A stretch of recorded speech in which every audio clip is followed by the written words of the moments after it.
Welcome to this comprehensive guide on converting meters per second to the speed of light. In this video, we'll walk you through the process step by step and share some tips to help you master the conversion.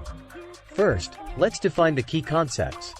Meters per second is a unit of speed that measures the distance covered in meters in 1 second. The speed of light, denoted by c, is the speed at which light travels in a vacuum, approximately 299,792,458 meters per second. It's a fundamental constant in physics and serves as the basis for various theories and equations. Now, let's dive into the conversion formula. To convert meters per second to the speed of light, divide the speed in meters per second by the speed of light constant. The result will be a decimal fraction representing the speed as a fraction of the speed of light. Here's a helpful tip. Remember that the conversion factor for meters per second to the speed of light is approximately 3.3356 times 10 to the minus 9. This factor can be useful when you need to quickly convert between the two units. Now, let's move on to a step-by-step guide for converting meters per second to the speed of light. First, find the speed in meters per second that you want to convert.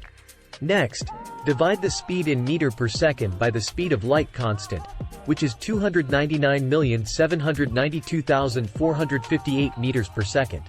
The result will be the fraction of the speed of light. To better illustrate the process, let's go through a quick example. Suppose you have a speed of 100 meters per second that you want to convert to the speed of light. Divide 100 by 299,792,458 to get 3.3356 times 10 to the minus 7.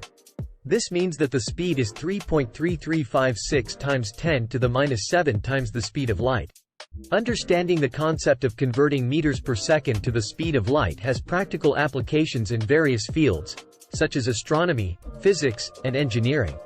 It can help you better understand the vast distances and motions of celestial objects, as well as the behavior of particles and objects at high speeds. In conclusion, converting meters per second to the speed of light is an essential skill in many scientific and engineering fields.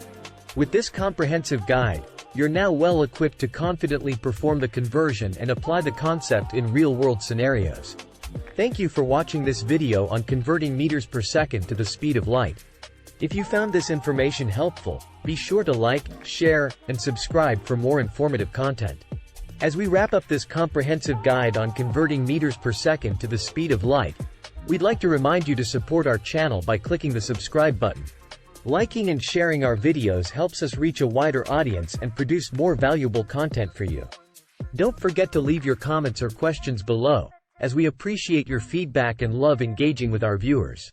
Your support means a lot to us, and we hope you found this information helpful. Thanks for watching, and stay tuned for more informative content.